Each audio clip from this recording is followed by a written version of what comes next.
just one nod of the head, one glance, one sleight of hand that will be partially taken out of context and presented over and over, which would be highly prejudicial to the defendant. So I urge the court to exclude the media from these proceedings. Thank you. Mr. Brown, would you like to make an argument? Yes, Judge. We have, first of all, the state has no objection to the expanded media request that's been filed. I think they followed proper procedure here. Mr. Grove, I think, is the regional media coordinator.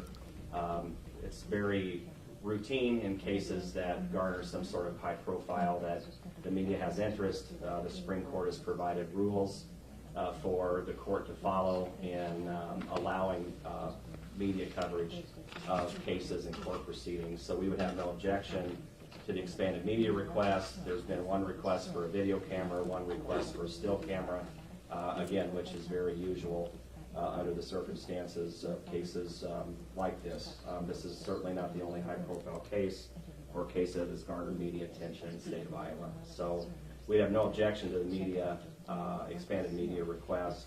In this case, I would assume that once this case proceeds beyond initial appearance, whoever the district court judge that is assigned to this case will probably readdress that issue.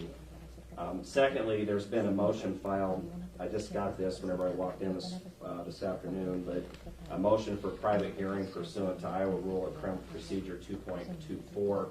I think that's what Mr. Richards here was referencing whenever he was arguing that there's a substantial probability that the defendant's right to a fair trial will be prejudiced by the publicity that closure of this particular proceeding would prevent. He has not identified anything that would happen today in this particular hearing that would create any type of substantial probability that his fair trial would be impacted. He wants to talk about whatever the political discourse is that's been surrounding this charge or this case. Certainly we have no control over that. But it is what it is at this point. I mean, there's a lot of information that's out there about this case, about this particular charge. I think all the court is going to do is follow Rule 2.2 in the initial appearance, advising him of his rights, making sure he's got counsel, that he's either retained or appointed, and addressing the issue of a preliminary hearing and whether or not he demands that. I fail to see how any substantial probability of any impact on the defendant's fair trial would be raised in this particular proceeding. So we would ask that the motion for private hearing be denied and that the expanded media request be granted. Thank If I may respond, Your Honor? Briefly. Procedures weren't followed. I entered my appearance this morning, attempted to shortly after 8 a.m. The e-file system was down or crashed. I did not see the motion for expanded media coverage until 12 o'clock today. And if that motion was filed yesterday, Christian was still self-represented. He was never served a copy of that notice, and I was never received a physical copy, although I do acknowledge I did see it at 12 o'clock today. It was my first opportunity, first knowledge that the e-file system was back up. So the rules haven't been complied with, and I would object on the rules, being the prosecutor says the rules were followed. They were not followed.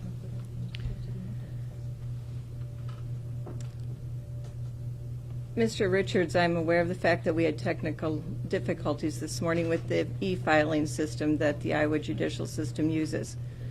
Because I was aware of that, I made contact with both you and Mr. Brown, notified each of you of the expanded media coverage first thing this morning, explained the difficulties we were having in making the paper copies available to you, and said that as soon as you arrived at the courthouse, we would make everything available to you if EDMS was not available at that time.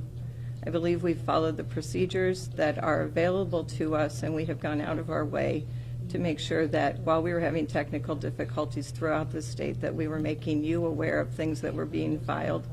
In fact, we allowed you to file an early appearance by fax, which would not be a normal procedure, because EDMS was down also. So you did take advantage of the fact that the court was working with you in trying to accommodate for the technical difficulties we're having. At this time, I'm going to rule on the motion for a private hearing and also the request for expanded media coverage.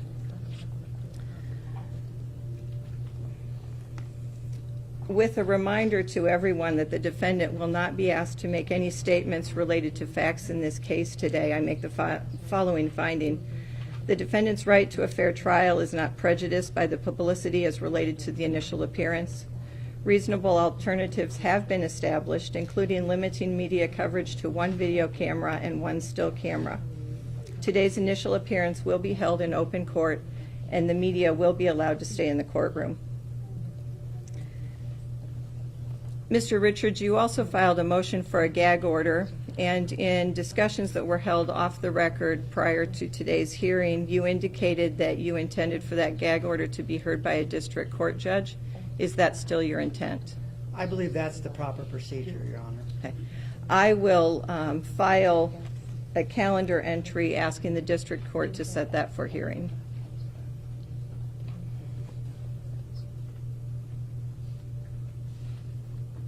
We are now going to move on to the initial appearance.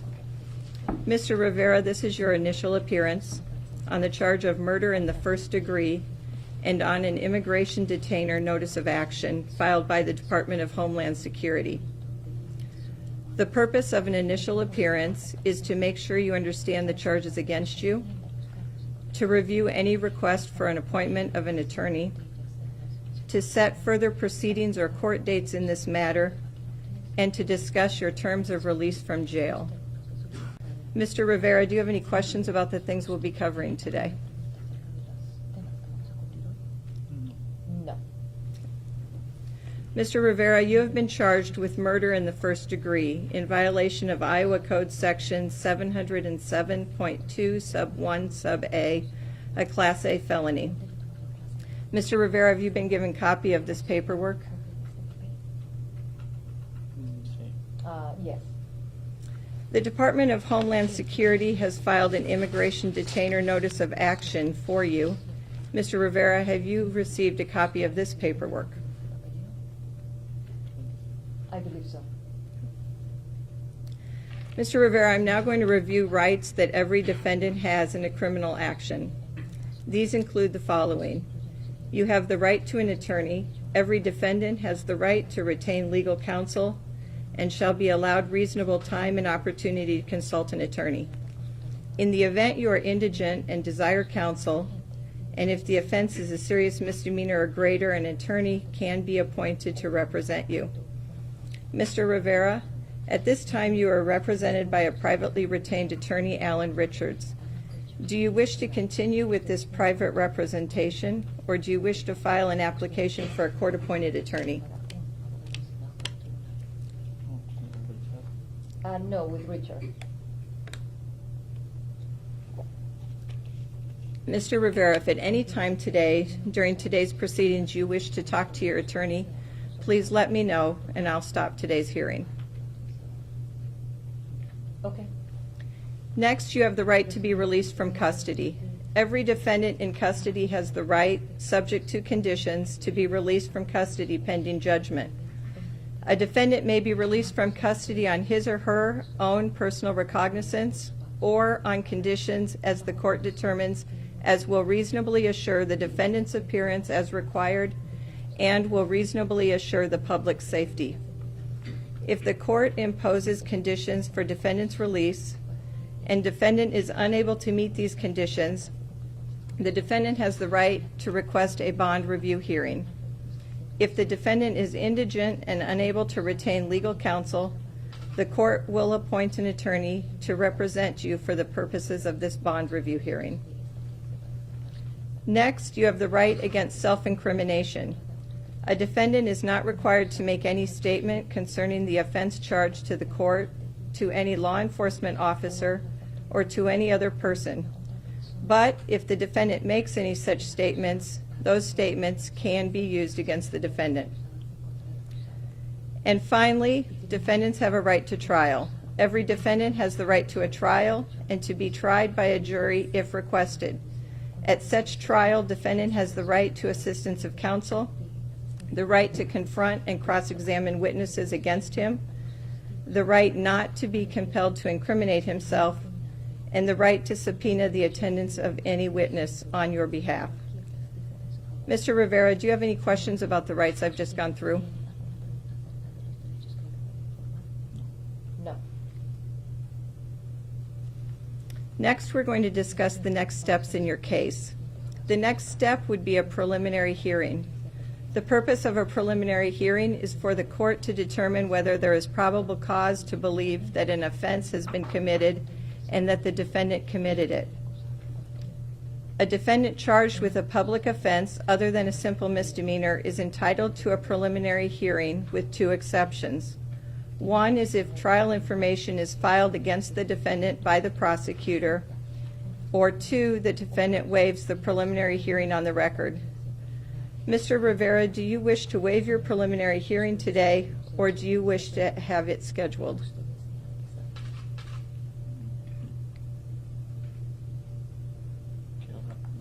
I want to talk to him. To his attorney? You don't want to waive it. It gets things going faster.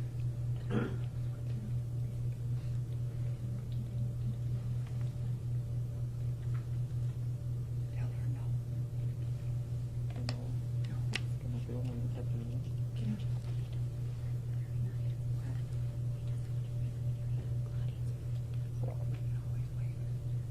We can always waive it.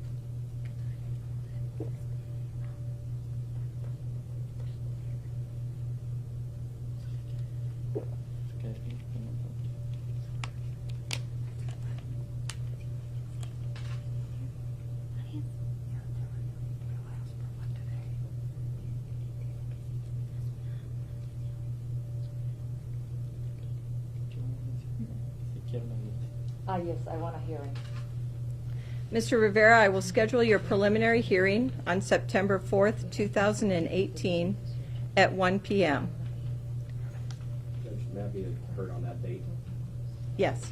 I realize he gets 10 days. I think 10 days would probably run on that Saturday. Is why you set it for the 4th. Correct.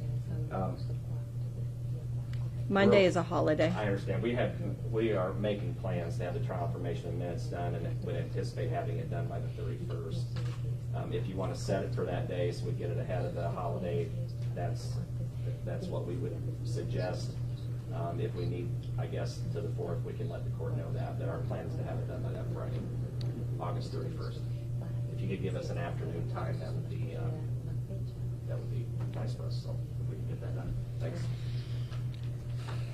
Mr. Richards, is an August 31st, 2018 at 2 p.m. date for the preliminary hearing acceptable to you? Yes, Your Honor. Mr. Rivera, your preliminary hearing will then be set for August 31st, 2018 at 2 p.m. Mr. Rivera, I now need to review with you the maximum penalties for your charge. If found guilty of the charge of murder in the first degree, the maximum penalty will be imposed. The maximum penalty is life in prison without the possibility of parole. This sentence cannot be deferred or suspended. The defendant will be required to provide a DNA sample and may be required to register with the sex offender registry. And if not a U.S. citizen, a plea of guilty can result in additional immigration consequences up to and including deportation. The immigration detainer notice of action requires that at the completion of this criminal matter, you be transferred to the Department of Homeland Security to keep complete processing and assessment of your citizenship. Mr. Rivera, do you have any questions about the penalties or requirements as listed? No. Mr. Rivera, we're now going to discuss the terms of your release from jail. I must now set bond in terms of your release from jail. In making these decisions, I take into account whether you will appear for future hearings if you are released, and whether the public will be safe if you are released. Mr. Brown, do you wish to make any arguments on behalf of this? Just briefly, Judge, yesterday whenever we discussed this charge and authorized it, it was presented to Judge Gammon, I believe. We had no input. On the bond, I noticed that she had initially set a bond amount as $1 million cash only. If I had been asked at that time what I thought the bond should be, I would have requested a $5 million bond cash only. That's what we would request here. We think it is appropriate given the severity of the charge, his immigration status, at least as it's been described to me, and the fact that what he's accused of obviously is a very heinous crime, and certainly the safety of the community should be foremost in the court's mind whenever setting bonds. So that's what we would request, that bond be set at amount of $5 million cash only. Thank you. Mr. Richards, would you like to make any argument on bond in terms of release? Yes, Your Honor. Christian is a young man. He's been working for a number of years for a respectable person in this community. No prior criminal record. He sits here presumed innocent. There's been no evidence at all introduced to the court, and there is actually no history. When he came to this country as a minor, he had the equivalent of a 7th, maybe 8th grade education, so his understanding of these proceedings is what's going on. We are urging the court to be fair to Christian with his rights, including his bond. And I have great respect for the court and Your Honor that you will protect those rights, and so we ask you to do that. But one of those would be setting a bond that at least somewhat may be attainable. We will take a look at your ruling and probably ask for a review hearing on the matter regardless. Thank you. Mr. Rivera, you're not required to say anything at this appearance, but you are given the opportunity to say something. Would you like to say anything before I order the terms and conditions of your release from jail? No.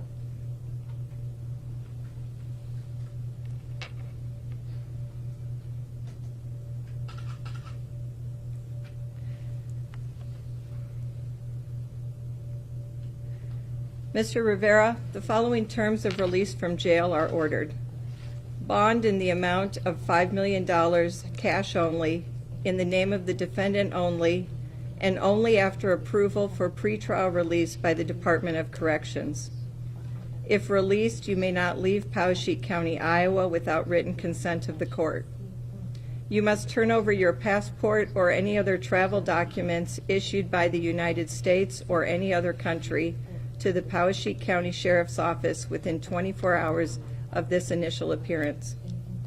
You must submit to the Department of Corrections for pretrial release supervision for review, approval, and registration for participation by the department at least 48 hours prior to the release from jail. That means that if you are not accepted for supervision by the Department of Corrections, you will not be able to post bond to be released from jail. Mr. Rivera, do you have any questions about the terms and conditions that I have just listed? No. Mr. Brown, is there anything you believe the defendant should be apprised of today before I close the record? Judge, I assume there's been a probable cause finding made pursuant to the rule. Yes, there has been a probable cause finding for the charge of murder in the first degree. Okay. Other than that, no, I don't have anything further. Mr. Richards, is there anything that you believe the defendant should be apprised of today before I close the record? We're satisfied with the court's procedures today. The preliminary hearing shall be scheduled for August 31st, 2018 at 2 p.m. This closes the record.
I'll ask about that too. Okay, we'll go.